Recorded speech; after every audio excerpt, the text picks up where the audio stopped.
we always thought about what can we do for the state of California or for the country, for the United States. We come here to figure out how to solve some of the world's toughest issues. The mission of the Institute is to advance post-partisanship, where leaders put people over political parties and political ideology.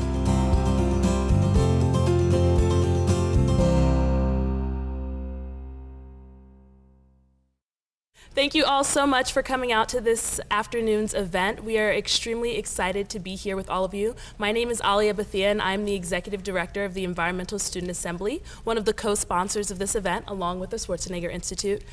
This year, the Environmental Student Assembly has dedicated our mission this year to the university and to the student body to be as accessible as possible, to make our issues and our concerns for the environment as accessible as possible to the student body. And communicating that desire to the student body has been a challenge thus far, and so we are really excited to have today's speaker to help us in that process of communicating these issues to not only the student body, but for all of you to be able to take that out into the world and beyond. And we are really pleased and grateful that the Schwarzenegger Institute was able to assist us in bringing this phenomenal speaker today, and they have worked with us on a variety of other events which have been quite successful as well. And we are pleased to have their partnership for this event and many more in the future. And with that, I would like to kick it off to Bonnie Reese as she will introduce our speaker for today. Schwarzenegger Institute is so proud to be on campus at USC, and partnering with students is such an important and valuable thing that we always aspire to do. And because climate and environment are one of our priority policy areas, partnering with the ESA is something that we're very grateful for. So Alia and Sean, who's here somewhere, and the ESA and the students, thank you very much. We know that without the involvement of universities, without research, and without student involvement, California will not be successful in reaching its challenging targets of reducing emissions. The U.S. won't be in terms of the intended goals that the president submitted in getting ready for the COP in Paris. And the world won't be successful in trying to stay under 2 degrees, where there's not even modeling right now to show what the catastrophic consequences of going greater than that would be.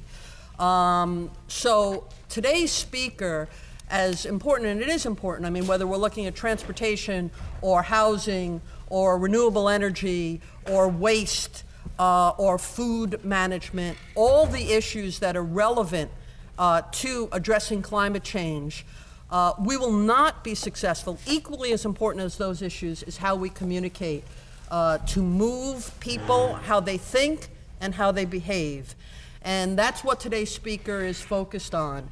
And I have to say that Governor Schwarzenegger has firsthand experience with why this is so important. He's the one that said we have to have Prof. Espen come and talk about this, and we have to focus more on this.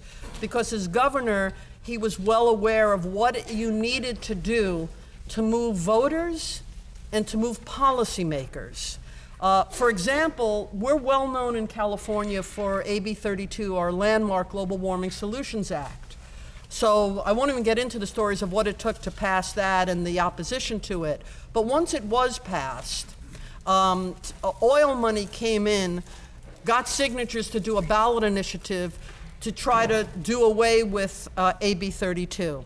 And of course, Arnold was chair of the campaign to defeat that, with a bipartisan coalition of stakeholders to defeat that. And what was most impactful, not hearing about the melting polar ice caps or the sea level rise or warming temperatures and catastrophe, but what started turning the polls around was the involvement of the American Lung Association and Cancer Association addressing the health of Californians and their families. That had more impact than anything else. And that's just one of many examples that he saw firsthand in terms of you have to move public debate and you have to move policy. And how you do that, if you don't have the proper communication, as much science as you have and as much scientific research as you have, as we see in our nation, that alone won't do the trick. It has to be partnered with an understanding of how to better communicate these issues so that we impact people's how they think and how they behave. So right now, about a little over 50% of the American people agree we have human-caused climate change, and yet among that group of people, it's way down the list in their mind in terms of, they feel that more important to deal with is their jobs and economic security, kids going to college, health issues. So even among those that believe it's way down the list, so how we communicate to motivate to action those that understand it's a problem, and how do we impact the slightly under 50% that don't even believe in this or see it as a problem? So that's what today is about, and we're so pleased that Dr. Espen Stoknes is here, a psychologist, PhD and economist, a lecturer at Norwegian Business University, author of numerous books, of which this is the latest, and someone that has used his skills to start up 3 clean tech companies. So we're grateful. I read the book. I love what you have in there. It's an important discussion to have. The Institute is grateful to have you and to continue working with the ESA and looking at methods of communicating to advance the science and information that we're hearing to motivate change public debate and policy. So, Espen, we're honored to have you. So let us give a USC welcome to Espen. So, being both a psychologist and an economist, I tend to come to climate from a somewhat different angle than most people. The question that has been driving me is, are humans inevitably short-term? Is it the case that we want to eat all our cake today and not care about the future? Or, put somewhat more constructively, what are the conditions under which humans will behave for the long term in their everyday life? What does it take? What do we know about these issues? So this presentation will not be about climate science. It's about people's responses to the climate science. How do people respond when you hear climate science? And you know, solving the climate problem is nothing difficult. It's easy. What do you do? Well, economists know that very well. You slam a proper price on carbon emissions. So that just begs the questions. Why don't we do that? Because science tells us it's really urgent. And unfortunately, to get that point across, over the last 25 years, they've been publishing curves more or less like this. This is from the IPCC 5th report. And to communicate the urgency, they create this curve here, the red one, and give it the incredibly communicative name of RCP 8.5. Now, did you get inspired? Or does this mainly let out a big yawn?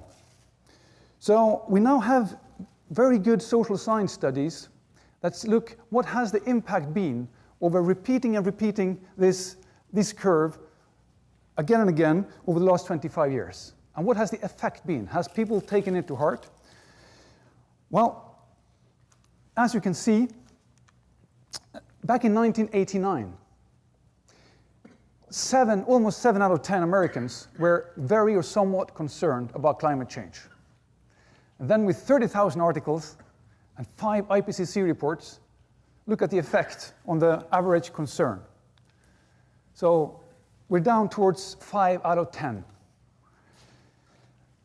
rather than going up.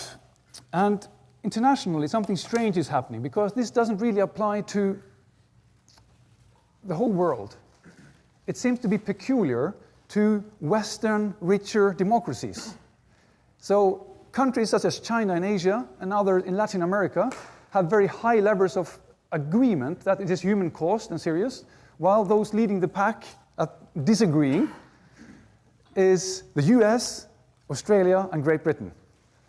And just to comfort you, I'm from Norway. Norway isn't far behind you.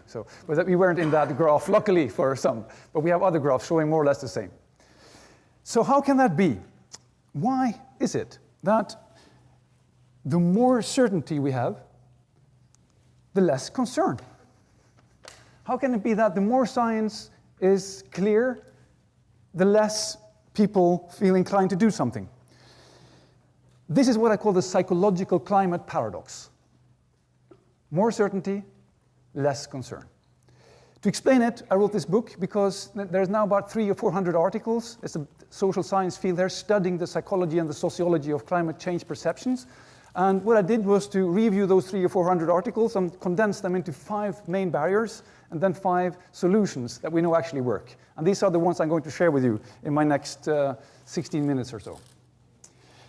So just to get going, the first of these, when you have a conventional climate change message, such as the Antarctica is melting and sea levels are going to rise by several feet, does this hit home to people? No. And the reason are these 5 defenses. You have to penetrate or get around these to get the message to stick home. So what is a distance barrier? The distance barrier is that climate change is often communicated as something far out in time. They speak about the year 2100.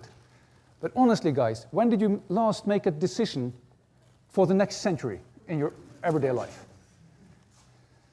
Not just time, it's also distant in space. With all these Arctic ice and glaciers melting and cyclones in the Pacific and floods in Bangladesh and you name what, it doesn't really register. It's somewhere else. And then it hits somebody else. It doesn't hit me, my family, my kin. So evolutionary, we're predispositioned. If it's 1 million people losing their home somewhere else, empathy sinks. Fourthly, is distant in responsibility. We perceive that it's somebody else that should do this. It's the big guys, it's the negotiators, it's the corporations, it's the national politicians. They're responsible, not me. So it's outside my scope of influence.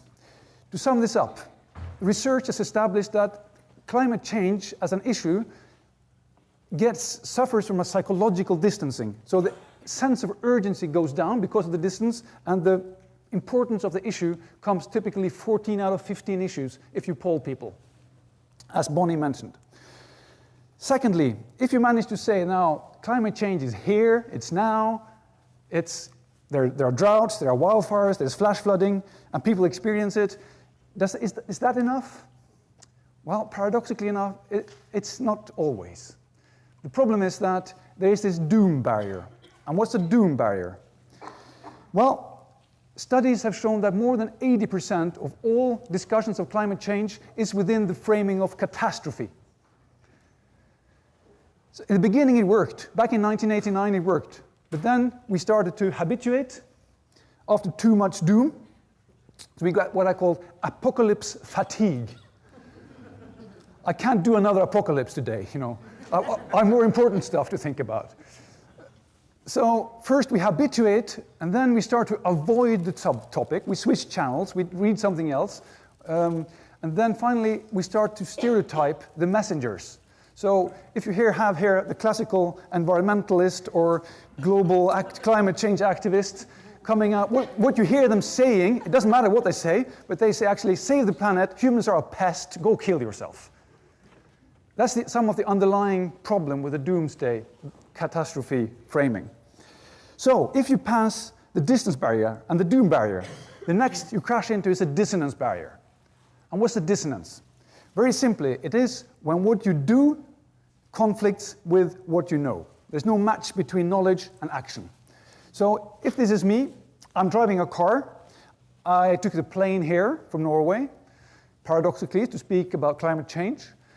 And I see everybody else do the same thing. My colleagues, they work in a petroleum company maybe, and the government, they want to pump even more oil. So even if I know, everybody's behaving as if they don't know. So there's this social and cognitive dissonance inside us. We feel like hypocrites because we live in a way with our cars, with our food, with our houses that we know is not right. Now, we live off the oil and yet we criticize it. We know better, yet we are stuck with our old lifestyles, and it's painful. So what do we do then? Well, because if you really want to take account in your own attitude, you look at what you do. Smokers are more positive to smoking than non-smokers. Similarly, car drivers are more positive to car driving than people riding bikes. So behavior drives attitudes. We get a backlash toward the attitudes because our behaviors don't match up. So after distance, doom, dissonance comes denial. Because if we have lived in dissonance for a while, it's pretty painful. And the best thing to do is to automatize your repression mechanism, and you end up like this. We all agree that this is a topic we don't talk about. You know, very few Americans actually talk about climate change or can remember having somebody they know talk about climate change each month. So it's a kind of agreement that we shouldn't talk about this. And then we use the word denier and denial as pejorative, the climate activists do, against the other side, because they're immoral, they're stupid, they're just plain deniers, etc. But using denier in that pejorative way doesn't really make it, because denial is a very deeply human way of being in the world. We're all accustomed to it. Denial is something that we learn very early. We don't have to do that. We have to do that because otherwise we have to think about people suffering atrocities, children starving to death, the neighbor's son is being beaten by his father, etc. How do we deal with that? Well, we live as if we both know and not know at the same time. And the bad news is that we're good at it. So I would advise people to stop speaking about deniers on the other side, but rather speak about resistance to change, because that's something we can all recognize.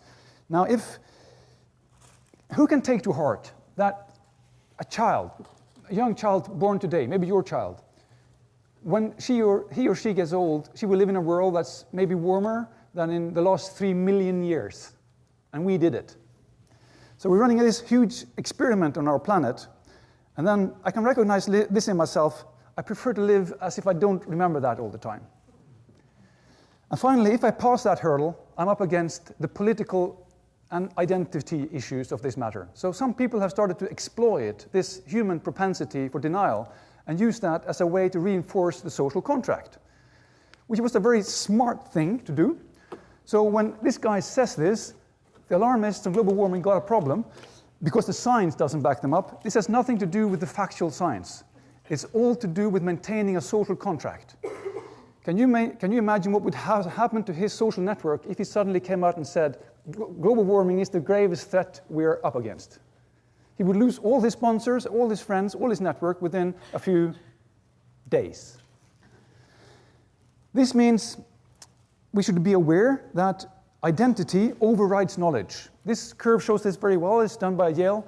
The more intelligence, science, education you have, the more right you will get the answer. Is the Earth getting warmer? A, mostly because of human activity, or B, mostly because of natural patterns in the Earth's environment. So that's kind of consistent. But then you split that number according to values or identity. So egalitarian or liberal values, you quickly get it more right, but the more conservative and individualistic values you have, the more quickly you get it wrong. This shows simply that when you evaluate facts, you don't do it objectively or neutrally. You use what we call the confirmation bias to filter and reinterpret science facts to fit your own identity, your own value.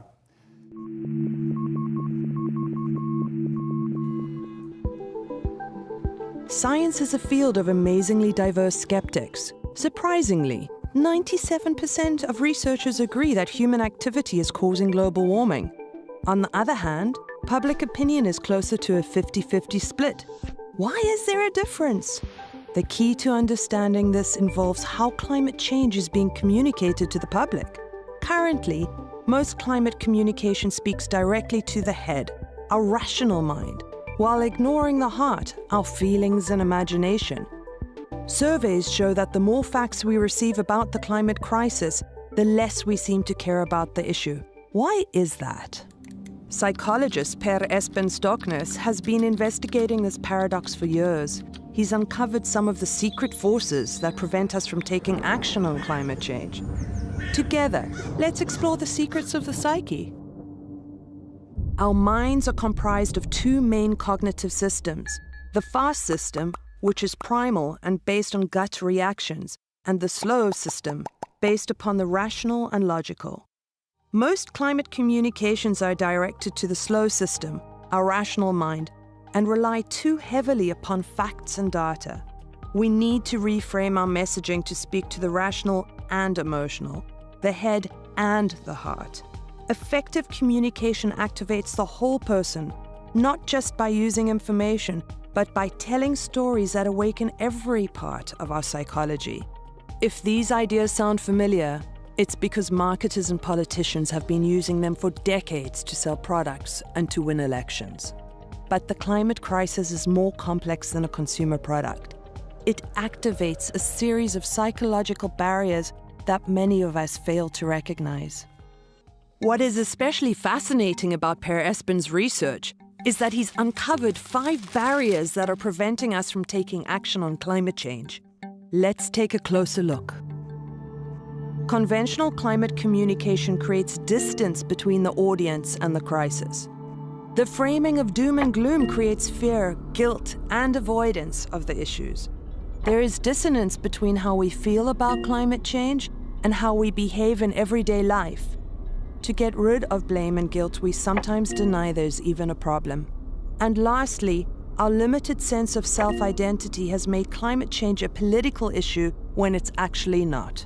For us to bring down these barriers, we have to understand the different parts of our psychology that determine how we think and behave. Imagine your mind is like a house with multiple floors. We've already looked at the cognitive level. Now let's move to the second floor and explore the psychology of identity. In an occurrence known as confirmation bias, we seek out and accept information that fits into our worldview while rejecting the rest, no matter how true it may be. This helps to construct and preserve our identity and our egoic sense of self. When the sense of self expands to include our friends and family, we begin to establish an interpersonal self, where we come together with greater empathy for the lives of others. Social scientists are observing that many people are evolving even further, moving from the interpersonal self to the biospheric self, where empathy expands and the whole planet becomes a part of our identity. Now let's move down to the first floor and look at the psyche through the lens of social psychology. Social psychologists have discovered 3 factors that construct an attitude: knowledge, feelings, and behavior. When it comes to climate change, 75% of people's beliefs don't match their behavior. This causes a disturbance known as cognitive dissonance. For example, the meat industry is one of the largest contributors to climate change, yet many activists still eat meat. To reduce dissonance, we create self-justifications. The first thing the mind does is deceive itself. What? I don't eat a lot of meat. Second, the mind weakens the importance of the issue. Fossil fuels are worse. The third thing the mind does is add extra cognitions. I changed my light bulbs, so it doesn't matter if I eat meat every day. The fourth thing the mind does is deny there is anything wrong. Meat has nothing to do with climate change. If we want to eliminate cognitive dissonance, we need to align our behaviors with our beliefs, such as switching to a plant-based diet.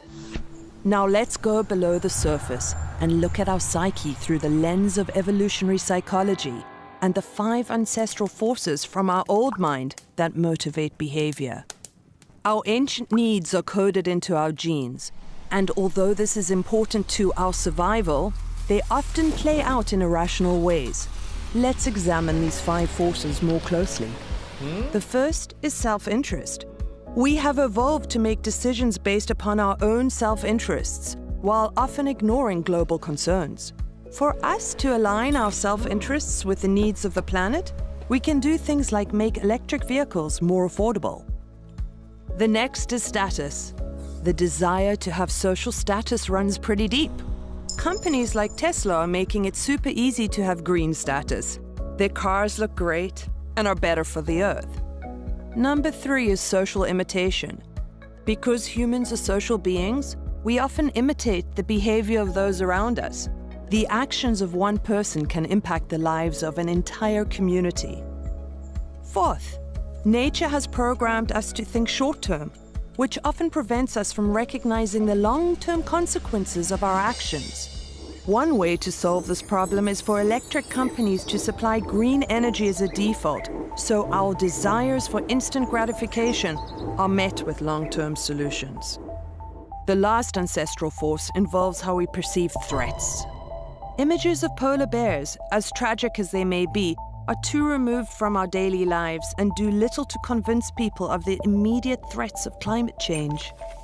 By focusing on local threats like droughts, severe flooding, and intensified hurricanes, we see how climate change impacts us personally. By understanding these secrets, we can now bypass the psychological barriers that have prevented us from taking action on climate change. The distance barrier falls away when we focus on local issues that affect us personally. We move beyond fear messaging by sharing stories of the inspiring projects in our communities. The dissonance barrier comes down when we align our behavior with our beliefs on climate change. We can overcome the denial barrier by acknowledging the problems and by using them as opportunities for positive change. And at the heart of the new climate communications, we break through the identity barrier by envisioning an expanded sense of self, a new identity, one that is part of the global empathetic civilization embedded in great biospheric community. To learn more exciting solutions, check out Per Espen's new book and go to talkingclimate.org for some great tips.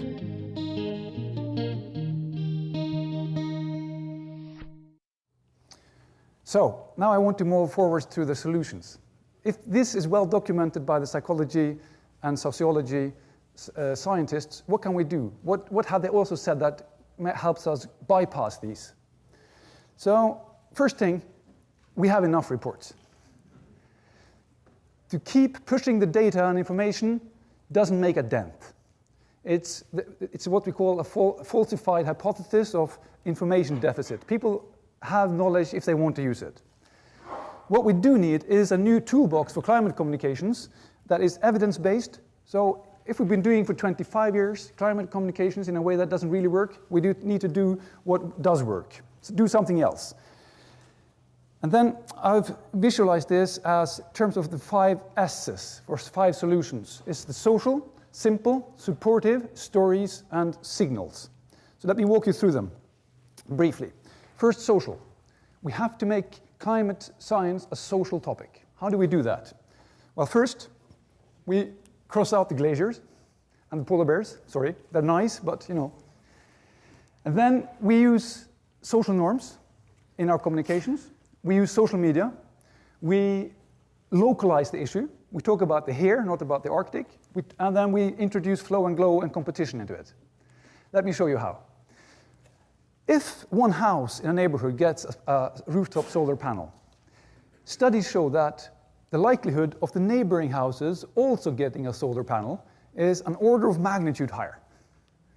And this happens pretty quickly than the average house, an order of magnitude higher than the average house in the nation. So rooftop solar seems to be contagious.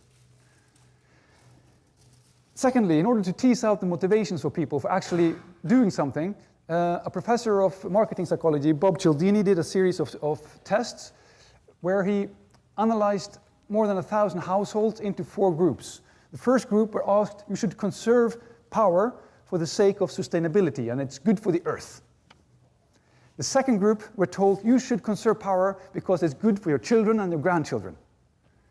The third group were asked, if you cut your consumption, you will cut your power bill and you save money. The fourth group were told how much they use compared to their neighbors. And which of these groups do you think had the greatest reduction? That's the one. The social norms, my expectations of what my neighbors were doing, trumped it. So typically, they used feedback like this. This is me, this is my efficient neighbors, all neighbors, so I get great. I get 2 smileys here. Bob Cialdini's point is quite simple. It's not that people don't care about conserving energy, but what they really care about is being acknowledged for conserving energy. That's the social norms effect. One last example of this strategy is the organization Green Sports Alliance. I don't know if you heard about it. What you do is to green sports events and then have sports stars join up, because these are much more effective messengers than some egghead lab coat telling you about ppms in 2050. So you can also use local patriotism. So you pitch Los Angeles against San Francisco or Texas against California. And suddenly climate is not about the glaciers or the Antarctica. Suddenly it's about my network, my friends, my reference groups. That brings it home and eliminates the distance barrier. That's the solution. Secondly, we might need to make behaviors more simple. So if it's difficult, as it is today, to live climate friendly, it's hard to go in a shop and know what to buy, the right air conditioner, the right dry tumbler, or the right housing design, etc., or the transportation means. But if you make it much simpler for people to behave climate friendly, you shift the behaviors directly. For instance, if all printers were switched from one-page to two-page default printing, then that would cut paper consumption with about 15 to 20%, or approximately 800,000 tons or 150,000 cars off the road, just by changing the digital switch.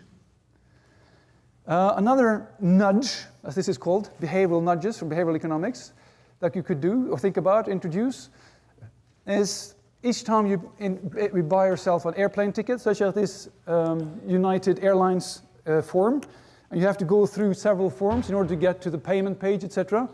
You could make it much easier for people to buy a carbon credit for their air flight. How do you do that? Well, you make it the default.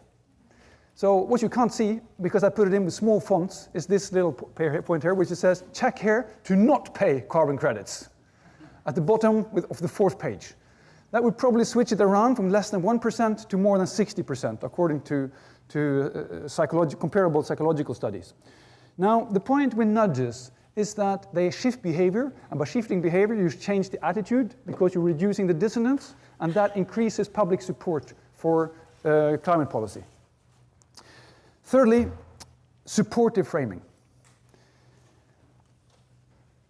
Climate communicators, climate scientists, and economists have done themselves a great disservice by using negative or backlashing framings.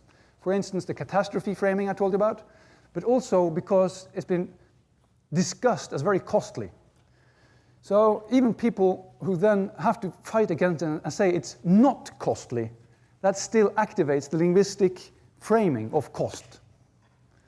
So if you want to reach out of the barrier, don't try to argue against the cost or as a job killing. What you talk about is, as Bonnie mentioned, there are 3 frames. We now have good evidence that actually works to motivate people, disregarding their political orientation. It's first of all the health framing. So remember this, climate is a health issue.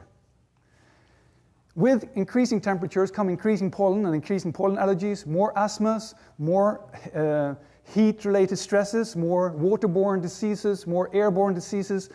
And on the positive side, doing something good like biking or walking or eating less red meat is good both for the climate and for your body, or for your health. So health and climate has more or less everything in common. And rather than talking about ppms, you could also talk about the fever that the Earth is generating. So we can see the Earth as in a medical analogy. Secondly, we should talk about insurance, not cost. Most of you have a fire insurance for your house, right? Well, is that cheap? Yeah. Do you think your house will burn down? Not really. Why do you bother buying it then? Because it could happen, right? And the same way, why don't we have a climate insurance policy? Because it could happen. We're not completely sure the world will burn down. Well, it could happen, and therefore we should pay a little bit today to make sure it doesn't happen. 3% of the GDP today goes for fire and theft insurance, and with 1% climate insurance, we could solve the climate problem. Thirdly, opportunities. We need to talk more about opportunities and less about catastrophes. So I like this slide here on solar roadways. Some of you might have heard of it, some not, which is economically kind of no-go. It's way too expensive, but people don't care. They love the opportunity, and they get motivated to participate. So this campaign on Indiegogo got the most crowd-funded sources of all projects up to date. Because we have smartphones, we have smart houses. Why can't we have smart roads that actually generate the energy that cars need to run on them? Also, we need to speak more about freedom of free market energy, independence of, if you have a solar combining with your battery. We have Google, who's making our houses smarter and learning the thermostat to adjust itself. And of course, what you don't know probably is that the Chinese are shifting from cars to electric scooters. They are selling 250 million of them, and more than 50 million a year, and by 2018 there were 355 million e-scooters in the roads of China. So they're just grabbing this opportunity to make their decarbonize their economy. And there are hundreds of solutions out there. We need to speak more about them. The psychology of framing is that you should have 3 times the amount of positive framing for 1 negative. Remember that. That's what generates creativity and lust and to participate and a glow in people. 3 times the positive to 1 negative. We shouldn't not speak about the negative thought, but just make sure you speak more about the opportunities. Then storytelling and narratives. What we need is a better story about the future. Do you know only 6% of Americans believe that global warming is a solvable problem? 94% believe it's not solvable. And because it's not solvable, people don't like to think about it. But that's a by-effect of the apocalypse story. So what we need is if you're faced with hell, what do? We need to sell the dream. You know very well who did that and what effect it had. And that was a story that shaped a lot of American society for the previous century. Now we need a new narrative that would shape this story, this century. And this new narrative, you could sum it up maybe that green growth is simply smart, or smart growth is inevitable, which means that we do it because it's profitable today. It is, using less resources, making more value for the same resources. It's smart, it's easy, you can do it, and it's more expensive to continue as today. You know, the Stone Age, 10,000 years ago, didn't end because of a lack of stones, right? We found smarter ways of doing stuff. And petro means stone, so the petroleum age will not end because of a lack of oil, but it will end because we find much smarter ways of doing stuff. We're smarter than that black, gooey, old stuff. The 20th century economics is so old-fashioned. So brown growth is just so 20th century, and green growth is the story for this century. And smart investors have started moving money, billions of dollars, Warren Buffett, and the story we need to tell is how we transform and build the cities of the future. We get more for less, more well-being with less waste, less footprint. And I hope that California will show the world that this is not just possible, but also very smart and profitable. And it is. Finally, we need signals that are personal and relevant to us, because climate science have over-relied on signals that are ppm of CO2 in the atmosphere and sea level rise in inches per decade, etc. People can't relate to that. So what we need is signals that are personally relevant to us. For instance, a bank in Norway is now developing a CO2 pie chart inside their bank account statement on the net. So if you log in, you can see how much CO2 did your consumption cost the previous month, and compare it with a year ago. That makes climate change personal, right? And then you can see if you're doing your fair share or not. Secondly, companies need these kind of metrics too. So this is a Norwegian company. They have, how much dollars gross profit do you make per ton of CO2? We can transform the economy just by shifting that metric 5% each year. If everybody did as Tomra, the climate problem would be solved by 2050. 5% change in the carbon intensity per gross profit dollar is enough. And it's completely doable. It's not difficult. We just have to get the signal right. And finally, cities. Cities are probably the most important agents of doing this shift. And Copenhagen and Denmark have demonstrated that green growth is both smart and possible and profitable. They have grown their economy while taking down emissions with, again, more than 5% per year in this period. So if Copenhagen can do it, why can't Los Angeles? So my conclusions. I started this presentation with the question, are humans inevitably short-term? And point 1, rational facts are insufficient to create a lasting engagement. These barriers make sure that information doesn't do it. But we now know that if you want humans to behave for the long term, we should improve the social norms, talk about supportive frames, help make simple actions, and tell meaningful stories about where we're heading, the dream, and better signals that tell us whether we're making the bend. Are we turning the curve? That's what the signals need to tell. And finally, I'm not saying that individual action will solve the climate problem, but because they don't. But what individual actions do is that they have a social rippling effect, which increases the bottom-up support for ambitious policies which do solve the problem. Thank you for the attention. One of the slides talked about the claim that we can't address climate change because of the cost to jobs and the economy. And then you said, so we shouldn't attack that head on, we should instead talk about health and other issues. But then later you went on to say, but we can also communicate positive stories about smart growth and it helps jobs. So I'd like to have you talk a little, clarify that a little bit more, because here in the United States, most of the elected Republicans in Congress are the bigger bloc. I mean, I wish it weren't so. I don't mean to say this because I want to attack them. I'm just stating a fact, as your Ted Cruz slide did. And they're, fortunately at least, moving off of climate change isn't real to it's too costly. We can't take that approach. Even in last night's debate, many of them were agreeing we have climate change, but let's find innovative solutions. So if that's the current political argument by those blocking more national action on climate change, that it'll cost jobs in the economy, how do you avoid not rebutting that? How are we, based on your research, what's the best approach to disputing that or getting past that? I think it's a lot to do with changing the narrative. So you should never go on the defense with your framing and discuss it within their frame. So when it comes to the job killing thing, I would counter that by, as you said, talking about the narrative of smarter growth and how that creates many more new jobs than the old industries are turning down. So what we then have to do is take care of those people who will eventually have to change their jobs. So how do we counter that with a fund or innovative practices that creates much more jobs than those that are lost in the old industries?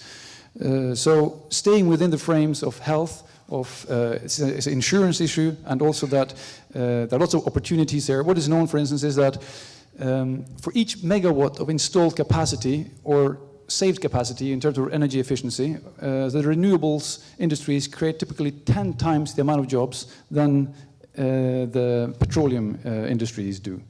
So first shift the narrative to a positive frame, and then make the job statement that the facts are actually showing higher new job creation than the death of the old ones. And then show empathy with people who are losing their jobs, because that's a real problem. And the petroleum and the coal industry is very good at making people almost weep with empathy for the poor guys who are losing their jobs. But of course, the big challenge is to show that we care and that there are smarter jobs that even don't destroy their health while they're doing it. So I want to bring it, excuse me, to the college campus a little bit and talk a little bit about the student perspective. Make it local. Local.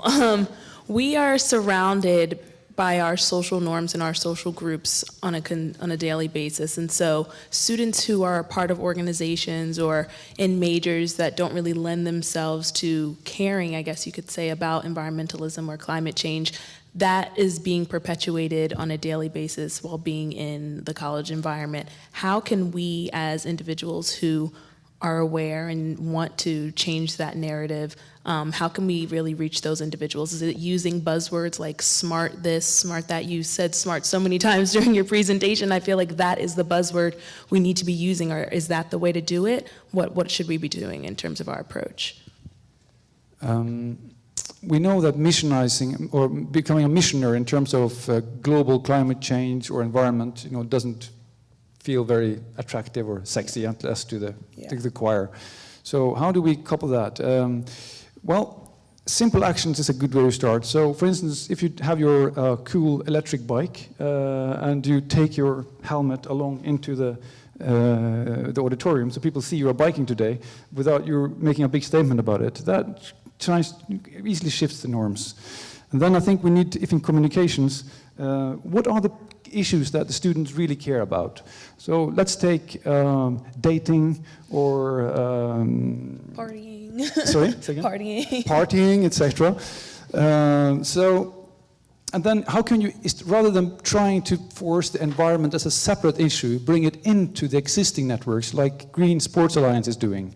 So how can we throw parties that are both more fun and have a green, shall we say, thread to them, which you don't do in a kind of overly moralistic way, but you have, as I said, more fun, more flow, more glow. So we go with the nature of the human psyche rather than trying to force it up the river, so to speak. Does that make sense to you? Or? Yeah, absolutely. Instead of trying to reinvent the wheel, kind of going into the pre-existing structures and just greenifying them, exactly. Yeah, and then having peer messengers, that people that are, I mean, the marketers know this very well. So you have this word of mouth marketing where you target some status messengers. So who are the cool people you'd like to bring on to this, and then have them do something symbolically, again without moralizing, but if it's fun, then just go with it. Absolutely. Thanks. And do we want to open it? One of the slides you showed where I saw some people vote that number 3, money would be the bigger factor than the influence of your neighbors and social networks. And I was surprised, because I also thought money would be when I read your book, to see that. But it's interesting because I was at the UC, which is one of the leading universities in the world focused on climate change. And as a matter of fact, when Napolitano became president 3 years ago, made the boldest goal of any university on the planet, and that's to be carbon neutral across all 10 campuses, 3 national labs, 5 hospitals by 2025. So they just had a conference at Scripps on climate neutrality. And one of the things, because they obviously if they're going to meet that goal to be carbon neutral by then, they've got to do a million things. And one of the things they've done is also knowing the research about the power of wanting to do better than your neighbors and competition, is they created a cool campus competition where it's students on each campus competing against each other, and they go on there. There's a calculator to measure your carbon footprint, and you make a pledge, and they're seeing at the end who's going to win by reducing their emissions.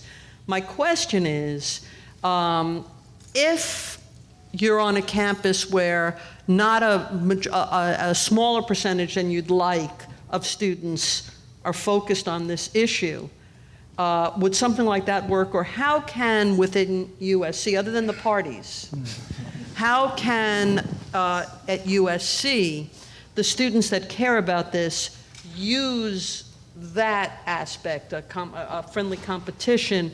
Are there things along those lines that could happen at USC, and what do you think that would be that could be effective? To me, it's here's that they go more or less along the playbook, really. Espen, the social scientists have documented it. But I think there's a danger there, because if you frame this competition as we have to cut, and there is reduction, and we should do less, then you very quickly come into this more catastrophe and cost framing. So the idea is, how can you keep that within our opportunity frame? So we're feeling that we're at the forefront of both technology and social status. And I think these universities that you're referring to could easily, I think, using the patriotism of universities in a constructive way, that who is at the forefront when it comes to creating this new future. That creates the right frame within which the inevitable social evolution competitiveness plays out. So doing some sort of positive competition about opportunities might be impactful, is what you're saying here. Yeah, I really like that idea. And there are even apps now out there where you don't have to make these apps, but you just download it, or you use Facebook, and you can get points, and you get likes, which is a form of points. How many likes did you get when you did that? And they register, so you have an account. So this is also a way of building social capital, because many students are often, at least in Oslo, I don't know, probably here as well, have a degree of depression or loneliness, etc. And if you get part of these social networks, that also has a social capital and health effect. Do you think that would be right? I definitely think so. We're going to be working on a competition versus UCLA, and we always like a little crosstown rivalry in terms of it's going to be like a text campaign to get people to conserve water, and whatever pledges are made are going to be given back to through an organization to save water and things like that. So we're going to incorporate that friendly competition to kind of get people more into it, definitely. Great. And then you also have to remember the signal strategy, because if you just do the competition and you never get feedback on how well the community is doing, that you lose momentum pretty quickly. Yeah. So this persistent work on giving people timely and salient feedback, because like one utility company in Norway, they tried to replicate this study. And what did they do? Well, they put this little curve about how well are you doing compared to your neighbors on the backside of their invoice, which they sent out every second month. And then they hoped to have the same effect. Because it really didn't, because it's not what we call salient. You have to have it kind of up your face. So a text message or a message on Facebook, something that you react to, is much more effective than on the back page of an invoice you hardly pay, which you anyway associate with paying your bills, which is not very fun. Huh?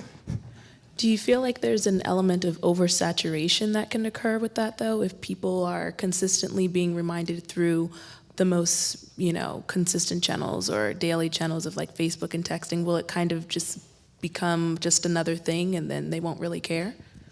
I do so, and I have this tremendous respect for people's joy and flow. So how do we stimulate the flow and the glow of people rather than making it into a core, And if people really want to change, they change. What people resist to is being told to change by other people.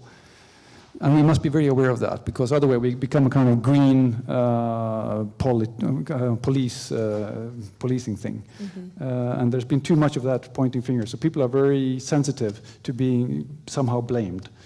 So we need to place it squarely inside the gaming and the glow sphere, so we don't flip into that negative spiral that you were thinking of. And it deals more with social psychology, and it has to deal with how people have a sense of value and sort of in a new economy where there may not be as much material gain. So, for example, there are ways that people can redefine what progress is. Is there a way that we can obtain value from our social relationships, from being in good health, and other sort of social markers that currently are not as valuable? Excellent. Thank you, Jonathan. In the book, I had like 16, 18 minutes with the presentation. I walked through 4 different societal narratives that can redefine where we want to go, how we tell the dream about the future. I focused exclusively on one, the green growth story. The next story is the quality of life story, in which we learn to improve our social relationships and our quality of life by a number of means, and there's the whole body of psychological research going back to Mr. Daniel Kahneman and the positive psychology outlook. We do know what actually helps, and it's not having more money, it is having better social relationships, it is getting respect for our work, so we feel acknowledged. It is such things as being active, appreciating what you have, etc. And these are doable actions that could improve people's life without going through the vehicle of larger improving consumption. Yet I do also believe that we can have better consumption. Sometimes environmentalists accuse other people for being too materialistic. I would say we are not being materialistic enough. I think we should learn to love what we have deeper, so we really fall in love with the matter we already got, rather than running after new stuff, which is not being materialistic. It's like very superficial. The third story I'd like to tell is the one that the Pope wrote out this year with his encyclical, that it gives meaning, if you are a religious person, an ethical person, to take care of the earth we've got. So stewardship rather than dominion is becoming a very important meaning creation story for more and more people. And finally, I like also the story of rewilding. Today we hear so much about how nature is suffering, but we don't hear too little about how nature sometimes is recuperating and rewilding and taking back. If we give it just a little tiny, tiny crack in the asphalt, the daffodils comes back, the forest come back, the tiger comes back, the wolves come back, and the birds come back. But we have to give them that chance. And speaking about how we reinvigorate population of turtles and wild animals, even in the city forests, that's hugely important as well. So let me come at, rather than just the green growth story, we should also have the quality of life story, the stewardship story, and the rewilding stories. And together, we just don't have to rely on one fundamentalistic story. We can have all four because they complement each other, in my view. That's a long answer, sorry. Terence. Yeah, Terence McNally. I have been thinking about, Rachel Solomon wrote a book called Paradise in a Place Called Hell. And what it was after Katrina, there were lots of media reports that people turned on each other, looting, crime, and so on. And she did her research and found that, in fact, people came together in the face of the natural disaster. She then did research and found that over the last couple of centuries, 6 natural disasters is always the case, right? It has occurred to me, is there a way that we could use that in this? In other words, if people perceive climate change as a natural disaster, would they be more likely to come together, even though that flies in the face of the catastrophe warning that you give? Thanks. Some of the weird things with suffering a natural disaster is that people get somehow quite self-contained and they focus on rebuilding. So there seems to be a focus on just we are resilient, we will not give up, we'll just dig in and flesh it out. So sometimes people don't respond well to natural catastrophe, they just get more alienated and dug in to their own positions. So I think natural disasters can help, but the strange thing is that the barriers sometimes are strong, particularly if they're ideological or comes to the denial stage, that there's no limit to what catastrophes people can close their eyes to and then ignore and live as if it didn't happen afterwards. Another climate psychologist, George Marshall, in a book, Don't Even Think About It, lists quite a few of these examples. So I do think natural catastrophes can be a stimulus to a new type of living, but then you have to combine it with the opportunity frame and a societal shaping story, a large narrative, if you will. It's the combination that does it, not the natural catastrophe in itself. That might just enforce the denialism. Okay, thank you.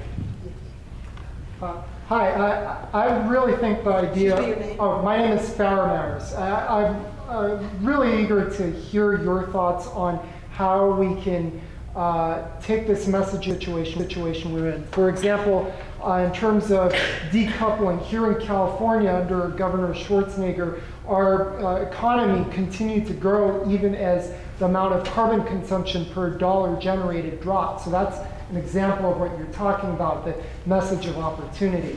But when I looked at that slide that you said, the countries in which the lowest percentage of people who believe climate change is an urgent problem, the United States, the United Kingdom, Australia. These are countries that have large corporations that are tied into the carbon economy, that are spending a lot of money on countering this messaging. So even if we get our framing right, we can anticipate that there's going to be pushback.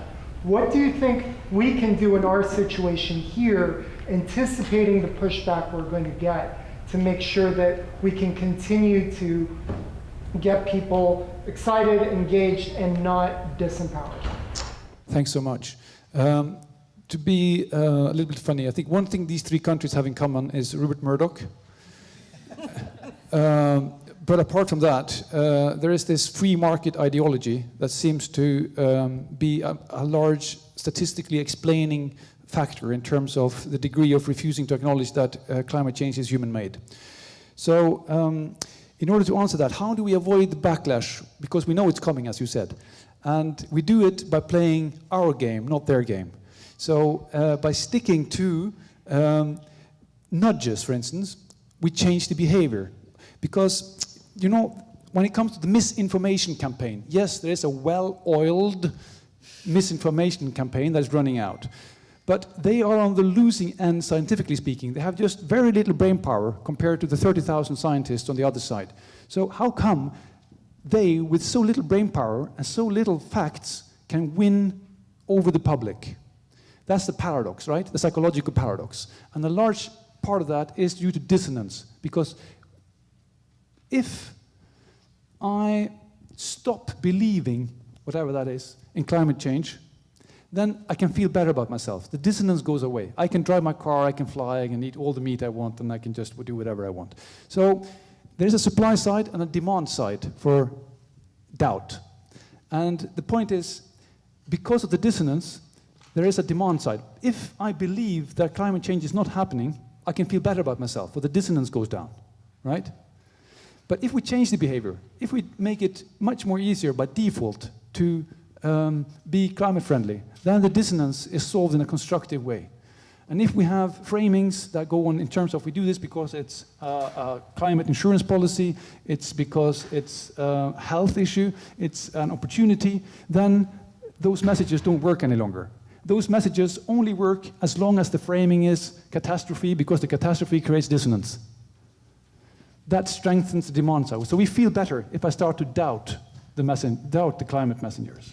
And in response to your question also, I want to remind what I said earlier, and that is when the oil money came into California to do a ballot initiative and spent tens of millions of dollars to try to do away with our Global Climate Solutions Act, they were trying to scare people, prices of gas will go up, etc. And we didn't do what you said. And we didn't go to their message. We stuck with the health and local, right? So that's with the Lung Association and the Cancer Society. It was all about local issue, what it's going to mean to you and your family on health. So it was framing it our way, and no matter how much money they came with their message of fear, the our framing prevailed. And really it was an example of everything you're saying in terms of your research. I'm so happy to hear that, yeah. So we set ourselves up to fail by sticking with the catastrophe framing and by being moralizing in terms of you shouldn't drive your car, you shouldn't have your meat, you shouldn't fly. And environmentalists are very good at criticizing each other and other people. Why did you fly here? And I have to defend myself as if I've done something bad, you know? And this just creates dissonance and it strengthens the petroleum side. We had a pre-meeting over at the Institute office at Doe Treve with some of the leading environmental faculty here at USC to meet Per Espen. And one of the things we talked about in terms of your messaging, I said that when Arnold became governor, Gray Davis's idea was to shut the lights out, right? And Arnold's vision of protecting the environment is you can reduce carbon emissions as well as improve jobs and economic opportunity, and that became the lens with which everyone in the administration would look at things.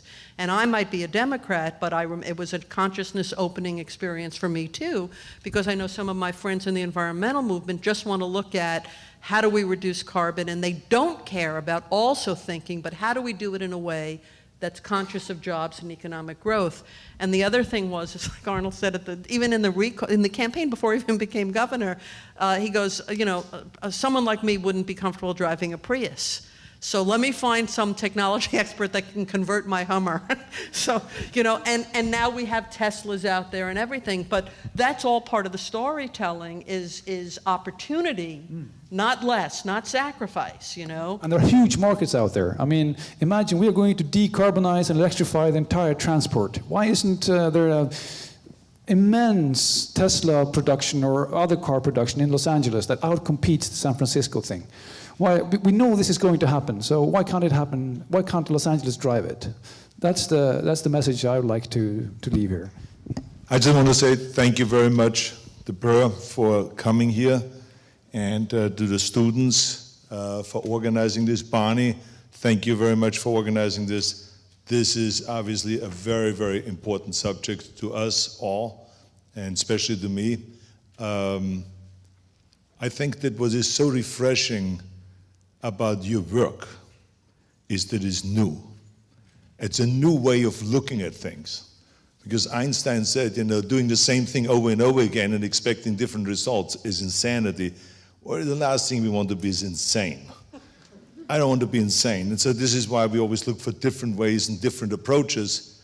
And the sad story is that out there in the world, and the environmentalists are guilty of that, they go about it the same way over and over again and expect different results. And so we have had a conversation and had included that in our speeches many, many times in our Q&As, that the whole communication process is off. It's totally wrong. You know, first they try to scare people. If you take a jacuzzi, that's bad. If you drive a big car, that's bad. If you get on a plane, that's bad. If you turn on your light, that's bad. If you get a flat screen TV, that's bad. Everything is bad. And they try to make you feel guilty. Of course, it doesn't work at all. No movement has ever succeeded by guilt. And so they went off that, and then they start now talking about the polar bear is suffering. The ice is melting. There are beetle-infested trees in Colorado. The ocean level is rising. Temperatures in 20, 30 years from now will go up. And all of the things that no one really can relate to. I mean, how many people hang out with the ice bear? How many people are up there at the glaciers somewhere where they see it melting? They don't care. They want to put food on the table. They want to survive. People want to be healthy. So, but no one ever talks about that aspect. As Barney was addressing it and you were talking about it, the health aspect, for instance, it's just one example. No one talks about it. I read the endless amount of reports from the Vatican and from here in California. When politicians talk about it, they talk about climate change. And what is if you don't believe in that? Then you just walk away, like you say, you feel good about it, say, look, I don't really believe in this stuff. I mean, it's not really proven. Walk away and you don't feel guilty anymore. But the fact of the matter is, if you tell people right now, there's 7 million people dying in the world every year unnecessarily, only because of pollution. 7 million in America alone, over 200,000. That's just to show you how much that is. That's much more than they're dying in wars all over the world. Car accidents, suicides, homicides, all of those things. The people that are dying from pollution is much higher than any of those things. But the environmentalists, for some reason or the other, don't even talk about that. They mention it somewhere on the end, yeah, and it has health risks. But it's not health risks. We're killing people. So, I mean, why wouldn't we all therefore get together and really join and say, let's stop this killing, this unnecessary killing? And so I think that we have to find ways to communicate with people where it means something now, rather than 30 years from now there will be a climate change, and there will be a temperature increase. And this is what it means then, and all those kind of things. It just doesn't work. I mean, you can mention it, but it shouldn't be the headline. And this is why I love the work that you've done, the amount of research that you've done, and the substance that your book has and that your studies have. Was like pure heaven to me. And this is why it is so great to have you here. And I want to say thank you very much for your brilliance and for educating us all with these new findings. Thank you very much. Thank you.